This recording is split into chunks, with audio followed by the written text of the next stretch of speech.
Hello, students. Today we will quickly look at the poem Gitanjali 50 by Rabindranath Tagore, one of his most popular and well recognized work, which is the 103 verse collection or poetry collection Gitanjali.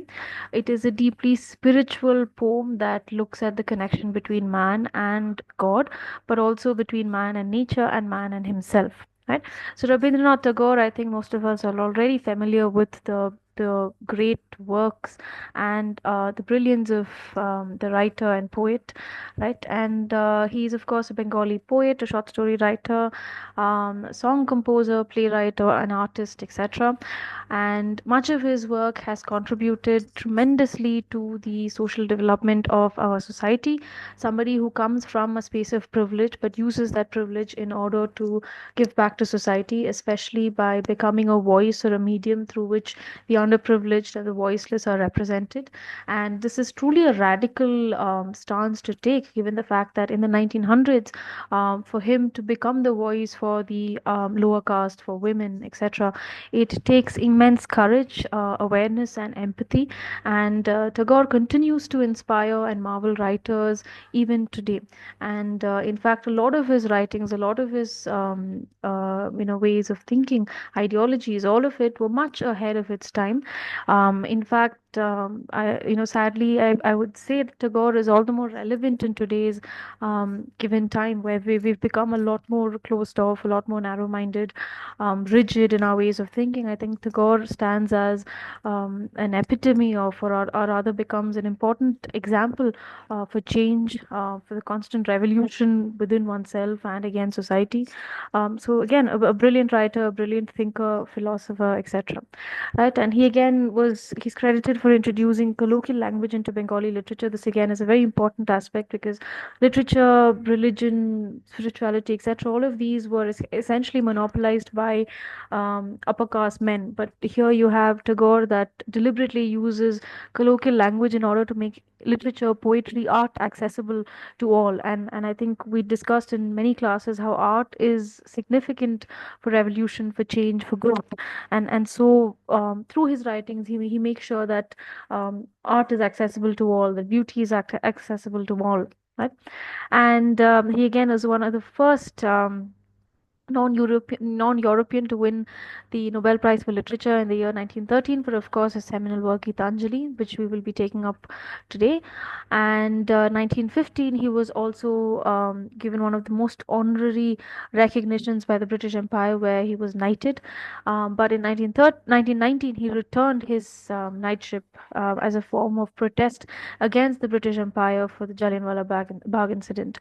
Right, so somebody who never bowed down, never groveled before power, never allowed for any of his ideologies to be dictated by those in power. And I think a writer that we should all draw a lot of inspiration from today.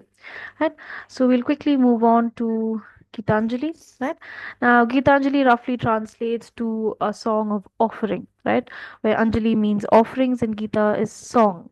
This was published in 1910, originally in Bengali, and later on Tagore himself translated it into English and was published in 1912. In fact, much of, through the process of translation, much of it was, of course, lost in translation, but he has still managed to capture the essence and beauty of the verse poetry. And there was also an introduction written by W.B. Yeats. Now, Gitanjali continues to be a form of writing that inspires multiple, countless poets even today. It's a beautiful rendition of the act of submission to the Almighty, and in this act of submission, there is also a process of letting go, a process of letting go of earthly desires, of sins, of wrongs, of doubts, etc.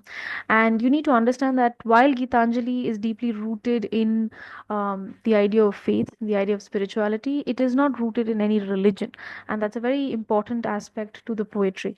You see, Tagore himself is somebody who was deeply inspired by the Bhakti poetry and the Bhakti movement, the Brahma Samaj, Vaishnavism, etc. Now, all of these are radical socio-political movements that go on to challenge the religious hierarchies which were practiced in the early 1900s and 1800s, where they negated the kind of importance one gives to scriptures, to religious leaders, and they very deliberately, voluntarily fought for religion to become accessible, faith and spirituality to become accessible to all. They took a very they drew scathing attacks upon caste, upon gender dynamics, right? So when we look at Gitanjali as well here, while it is the beautiful relationship between God and man that is celebrated of God and nature, God and Ishwar, God and Almighty, etc. The Ishwar that is represented in Gitanjali is not rooted in any religion. It is rather, it follows a sense of mysticism, where God is found within all of us. It's within you, within me, within nature, within society, everything, and it's that form of a God that Gitanjali essentially celebrates, that Tagore celebrates, and you need to understand how truly profound and revolutionary statement or ideology this was. Because in the 1900s, a very deeply conservative rooted nation, for a man to very courageously negate the sense of religious hierarchy and instead submit to a God that is universal, that is not contained within any scriptures, within any hymns, etc., right? And I think that's an absolutely beautiful ideology that we can use a lot more of today, right? So quickly, let's move on to the text. So this is, of course, Gitanjali. Uh, it is Gitanjali 50, right? So all the poems essentially deal with various stages of one's journey in finding God. So here it essentially takes on the element of submission, the act of unquestioningly, unchallengingly submitting to God, right? So we'll quickly take up each of the words. I had gone a begging from door to door in the village path, right? So the I here becomes the poet persona. It becomes you, me, etc. Right? So the I here is essentially desperate for assistance, for help, right? Is in a moment of there is absolute lack of any form of sustenance, meaning, purpose in life. So again, this poem can be read both in the literal sense but also in a philosophical sense. When thy golden chariot appeared in the distance, right? So here, of course, the element of gold stands as a metaphor for abundance, for riches, for plentiful, right? Golden chariot approached in the distance, right? So in the distance, there is the poet persona can witness a beautiful glow that is approaching him like a gorgeous dream. And I wonder who was this king of all kings, right? So again, the usage of the usage of gorgeous as in to replicate the idea of a dream, right? He escapes into a dream of greatness, right? And I wondered who is this king of all kings. So of course, king of all kings represents God, Ishwar, Almighty, the most powerful mightiness, etc., right? And my hopes rose high and me thought, right? So he's of course the poet persona because he starts off from a space of nothing. He immediately wonders whether he would be rewarded. He has suffered, he has endured the pain of hunger, of rejection, of humiliation for so long that now he wonders would he be rewarded for his pain, right? So my hopes rose high and me thought my evil days were at an end, right? So he's of course gleeful at the thought that his evil days, salvation, all of it. He stood waiting for alms to be given unasked, right? And he stood before the chariot, patiently, jubilantly waiting to be rewarded for his suffering. And he stretched out his arms in order to receive any form of reward, which in this case, which would be either food or maybe coins of gold, etc., to be given unasked, right? So the idea that after all the duty of the king to serve his people, right? That the king will recognize the poor beggar suffering, the desperate pleas, and thus return a favor, right? Now the chariot stopped where I stood. Thy glance fell on me. Approached the chariot, came beggar. Thy glance fell on me. Right? So again, the usage of thy to represent respect, to represent the kind of veneration, right? And thy glance fell on me, and thou camest down with a smile, right? So very graceful presence. And he comes,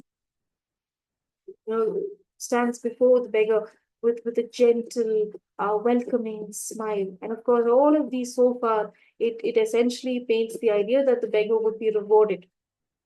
And for wealth scattered and alms to be given unasked, and for wealth scattered on all sides in the dust, right? And the chariot stopped, and I fell, and now came down with a smile, promising, right? I felt the luck of my life at last, right? So the moment I said that he will be rewarded, he will be, there will be some form of closure to all his suffering. Then all of a sudden thou didst hold out thy hand and say, "What hast thou to give to me?" Right? Something strange happens. Very odd turn of events where instead of the king granting the beggar's wishes by paying him back plentiful, instead the king asks him, "What hast thou to give to me?" Right? This is a very philosophical question. Please make note of it, right? Where, and I think it becomes the core value of the poem as well, which is that oftentimes we expect to be rewarded, we expect to be recognized, acknowledged. But there is always the question as to what have we given in return, right? And that is essentially what the king asks here. What hast thou to give to me? What do you have to give to me? And what a kingly jest it was, right? Kingly jest, as in what a ridiculous joke. What a grand amusement was this, to open thy palm to a beggar to beg. Look at the irony. So the king, after he asks this strange question, he stretches out his arms, expecting the beggar to return some form of wealth, some form of food, grains to him, right? And what a kingly jest. So I was confused and stood undecided. And then from my wallet, I slowly took out the least little grain of corn and gave it to thee. Right? And then from the wallet, he took out the least little, make note of it. Right? So he had some portion of the grains that he had maybe acquired over the course of the day. So a very little portion of it he took aside so as to give to the king. Again, make note that he didn't give the entire content that he had in his bag. But how great my surprise when at the day's end I emptied my bag on the floor to find the least little gram of gold among the poor heap. I bitterly wept and wished that I had had the heart to give thee my all. Right? So he returns home, of course, hungry, dismayed and quite stunned by the turn of events. Right? And he empties out his bag so that he can maybe cook, a small portion of the meal for himself. And at that point, to his surprise, the he observes that the very little grains that he had sacrificed has converted into gold. Right? So of course, this was a test that God had laid down for the beggar, and the beggar did pass. That is why he was granted, he was rewarded at the end for his charity, for his selflessness. But despite it, the beggar realizes that he should not have questioned, he should not have challenged, right? If he had not, he would have been granted or he would have been rewarded plentiful. In fact, he would have been, given much more than what he had received, right? So the repetition of the least little gram of gold, least little gram of corn, all of it is, the idea of, what the king had asked, what is it that you have to give to me? It goes back to the same idea that you're rewarded for what you give. You are rewarded, and that essentially goes back to any aspect in life, right? So like I mentioned, need not read this poem from the literal sense. It's more philosophical. So this idea that even in a relationship, in society, in when it comes to yourself, you are essentially given back what how much ever you are willing to put in, right? And that is what the beggar is rewarded for at the end as well, right? So we'll quickly dive into the themes of the poem, right? So as since all the themes within Gitanjali is to do with God and the submission to God, this is also a poem that celebrates the same. Here you have God that comes in the form of a king, and who surprisingly asks the beggar to grant him some form of food, right? And this, twist of events, a turn of events, is a form of test, and it becomes a larger commentary on how life in itself is a series of such acts of God, and we are constantly being tested. We are constantly being observed. So it is important that we, be gentle, be kind, be loving, and so it goes back to the same idea that God is found within all creations of life, right? See, again, within Gitanjali, the core philosophy is mysticism, you see, and in which they don't really believe in the physicality of God, or but rather they celebrate God in all His creations, and that is humanity as a whole. It's yourself, right? So the way you honor yourself, the way you honor your neighbors, the way you respect nature, all of it is a way of celebrating God, is a way of giving back to God, right? So here as well, where the beggar goes wrong is when he doubts the king, where he does not realize that the God stands before him, or the king stands before him, hungry and pleading for help, but he doubted, and he didn't give his complete whole. He didn't submit completely, and that is where he goes wrong at the end, right? So essentially, this is a poem that also celebrates the complete, unquestioning submission to God, right? So the beggar here realizes that he should not have questioned God at the end, right? And of course, this is a poem that looks at various other themes such as freedom from earthly desires, right? Think here, yes, from earthly desires, right? The fact that you don't give too much importance to material, you know, goods, material, components in life. Nothing is permanent. Everything is temporary. The reason why the beggar holds on so desperately to the grains of food, or to the wealth that he has acquired, is what causes him to, give it away at the end, right? Charity and love becomes a larger theme. It's important to give back to society. It's important to, again, the idea that it's very easy to be charitable when you have everything, right? When you have surplus amount of wealth, it's easier to be charitable, but it's a lot more rewarding, it's a lot more appreciable when and valuable when you have very little, but when you're still willing to part with that very little, and that is what is true charity, right? So true charity is not when you have surplus and you're willing to give away a portion of it. And that is exactly what the beggar was tested for here. You see, the beggar already had very little, but from that very little, was he willing to sacrifice it for another poor, hungry man? No, he wasn't.